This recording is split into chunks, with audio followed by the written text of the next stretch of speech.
ರಾಜ್ಯದ 99% ಜನಕ್ಕೆ ನಮ್ಮ ಕರ್ನಾಟಕದ ಈ ವಿಶಿಷ್ಟತೆ ಬಗ್ಗೆ ಗೊತ್ತೇ ಇರಲ್ಲ.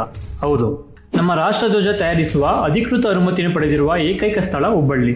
ಹಾಗೆಯೇ ಚುನಾವಣೆಗಳಲ್ಲಿ ಬಳಸುವ ಕಪ್ಪು ಶಾಯಿಯನ್ನು ಉತ್ಪಾದಿಸುವುದರಲ್ಲಿ ಕರುನಾಡು ಹೆಸರುವಾಸಿ.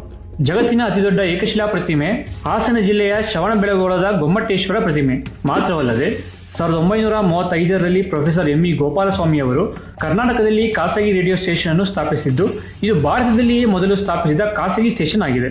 ಕಾಫಿ, ರೇಷ್ಮೆ ಹಾಗೂ ಚಂದನ ಬೆಳೆ ಉತ್ಪಾದಕತೆಯಲ್ಲಿ ಕರ್ನಾಟಕ ಅಗ್ರಸ್ಥಾನದಲ್ಲಿದೆ. ಮತ್ತೆ ಸುಮಾರು 3,000 ಮಿಲಿಯನ್ ವರ್ಷಗಳ ಹಳೆಯದಾದ ಶಿಲಾರಚನೆ ಬೆಂಗಳೂರಿನಲ್ಲಿದೆ. ಭಾರತದ ಅತಿದೊಡ್ಡ ಮತ್ತು ಮ್ಯಾನ್ಯುಸ್ಕ್ರಿಪ್ಟ್ ಲೈಬ್ರರಿ ಮೈಸೂರಿನಲ್ಲಿದೆ. ಅದರ ಹೆಸರು ಓರಿಯೆಂಟಲ್ ರಿಸರ್ಚ್ ಇನ್ಸ್ಟಿಟ್ಯೂಟ್. ಹಾಗೆಯೇ ಅತಿ ಹೆಚ್ಚು ಆನೆಗಳನ್ನು ಹೊಂದಿರುವ ರಾಜ್ಯ ಕರ್ನಾಟಕ ಹಾಗೂ ಅತಿ ಹೆಚ್ಚು ಹುಲಿಗಳನ್ನು ಹೊಂದಿರುವ ಕರ್ನಾಟಕ ರಾಜ್ಯ ದೇಶದಲ್ಲಿ 2ನೇ ಸ್ಥಾನದಲ್ಲಿದೆ. ಭಾರತದಲ್ಲಿ ಅತಿ ಹೆಚ್ಚು ಜಲಪಾತಗಳನ್ನು ಹೊಂದಿರುವ ರಾಜ್ಯ ನಮ್ಮ ಕರ್ನಾಟಕ. ನಂತರ ಜಗತ್ತಿನ ಅತಿದೊಡ್ಡ ರೈಲು ಪ್ಲಾಟ್ಫಾರ್ಮ್ ಹುಬ್ಬಳ್ಳಿಯಲ್ಲಿದೆ. ಬಳ್ಳಾರಿಯಲ್ಲಿರುವ ತುಂಗಭದ್ರಾ ಜಲಾಶಯ ಏಷ್ಯಾದಲ್ಲೇ 2ನೇ ಅತಿದೊಡ್ಡ ಜಲಾಶಯವಾಗಿದೆ. ಮತ್ತೆ ಏಷ್ಯಾದ ಅತಿದೊಡ್ಡ ನೇವಲ್ ಬೇಸ್ ಉತ್ತರ ಕನ್ನಡ ಜಿಲ್ಲೆಯಲ್ಲಿದೆ. ಕರ್ನಾಟಕದಲ್ಲಿ ಹಂಪಿ, ಪಟ್ಟದಕಲ್ಲು, ಪಶ್ಚಿಮ ಘಟ್ಟಗಳು ಎಂಬ 3 ಯುನೆಸ್ಕೋ ವಿಶ್ವ ಐತಿಹಾಸಿಕ ಪರಂಪರೆ ತಾಣಗಳಿವೆ. ಕೊನೆಯದಾಗಿ ಅತಿ ಹೆಚ್ಚು ಜ್ಞಾನಪೀಠ ಪ್ರಶಸ್ತಿ ವಿಜೇತರನ್ನು ಹೊಂದಿರುವ ಕರ್ನಾಟಕ ದೇಶದಲ್ಲಿಯೇ 2ನೇ ಸ್ಥಾನ ಪಡೆದಿದೆ. ವೇಟ್ ಹೋಗೋ ಮುಂಚೆ ಸಣ್ಣ ಕಿವಿ ಮಾತು. ಸರ್ವಶ್ರೇಷ್ಠತೆಯ ನಾಡು ನಮ್ಮ ಕರುನಾಡು. ರಾಜ್ಯದ 99% ಜನಕ್ಕೆ ನಮ್ಮ ಕರ್ನಾಟಕದ ಈ ವಿಶಿಷ್ಟತೆ ಬಗ್ಗೆ ಗೊತ್ತೇ ಇರಲ್ಲ. ಹೌದು, ನಮ್ಮ ರಾಷ್ಟ್ರಧ್ವಜ ತಯಾರಿಸುವ ಅಧಿಕೃತ ಅನುಮತಿಯನ್ನು ಪಡೆದಿರುವ ಏಕೈಕ ಸ್ಥಳ ಹುಬ್ಬಳ್ಳಿ. ಹಾಗೆಯೇ ಚುನಾವಣೆಗಳಲ್ಲಿ ಬಳಸುವ ಕಪ್ಪು ಶಾಯಿಯನ್ನು ಉತ್ಪಾದಿಸುವುದರಲ್ಲಿ ಕರುನಾಡು ಹೆಸರುವಾಸಿ.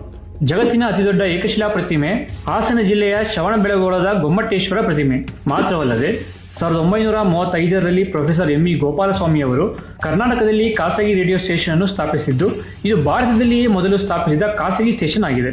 ಕಾಫಿ, ರೇಷ್ಮೆ ಹಾಗೂ ಚಂದನ ಬೆಳೆ ಉತ್ಪಾದಕತೆಯಲ್ಲಿ ಕರ್ನಾಟಕ ಅಗ್ರಸ್ಥಾನದಲ್ಲಿದೆ. ಮತ್ತೆ ಸುಮಾರು 3,000 ಮಿಲಿಯನ್ ವರ್ಷಗಳ ಹಳೆಯದಾದ ಶಿಲಾರಚನೆ ಬೆಂಗಳೂರಿನಲ್ಲಿದೆ. ಭಾರತದ ಅತಿದೊಡ್ಡ ಮತ್ತು ಮ್ಯಾನ್ಯುಸ್ಕ್ರಿಪ್ಟ್ ಲೈಬ್ರರಿ ಮೈಸೂರಿನಲ್ಲಿದೆ. ಅದರ ಹೆಸರು ಓರಿಯೆಂಟಲ್ ರಿಸರ್ಚ್ ಇನ್ಸ್ಟಿಟ್ಯೂಟ್. ಹಾಗೆಯೇ ಅತಿ ಹೆಚ್ಚು ಆನೆಗಳನ್ನು ಹೊಂದಿರುವ ರಾಜ್ಯ ಕರ್ನಾಟಕ ಹಾಗೂ ಅತಿ ಹೆಚ್ಚು ಹುಲಿಗಳನ್ನು ಹೊಂದಿರುವ ಕರ್ನಾಟಕ ರಾಜ್ಯ ದೇಶದಲ್ಲಿ 2ನೇ ಸ್ಥಾನದಲ್ಲಿದೆ. ಭಾರತದಲ್ಲಿ ಅತಿ ಹೆಚ್ಚು ಜಲಪಾತಗಳನ್ನು ಹೊಂದಿರುವ ರಾಜ್ಯ ನಮ್ಮ ಕರ್ನಾಟಕ. ನಂತರ ಜಗತ್ತಿನ ಅತಿದೊಡ್ಡ ರೈಲು ಪ್ಲಾಟ್ಫಾರ್ಮ್ ಹುಬ್ಬಳ್ಳಿಯಲ್ಲಿದೆ. ಬಳ್ಳಾರಿಯಲ್ಲಿರುವ ತುಂಗಭದ್ರಾ ಜಲಾಶಯ ಏಷ್ಯಾದಲ್ಲೇ 2ನೇ ಅತಿದೊಡ್ಡ ಜಲಾಶಯವಾಗಿದೆ. ಮತ್ತೆ ಏಷ್ಯಾದ ಅತಿದೊಡ್ಡ ನೇವಲ್ ಬೇಸ್ ಉತ್ತರ ಕನ್ನಡ ಜಿಲ್ಲೆಯಲ್ಲಿದೆ.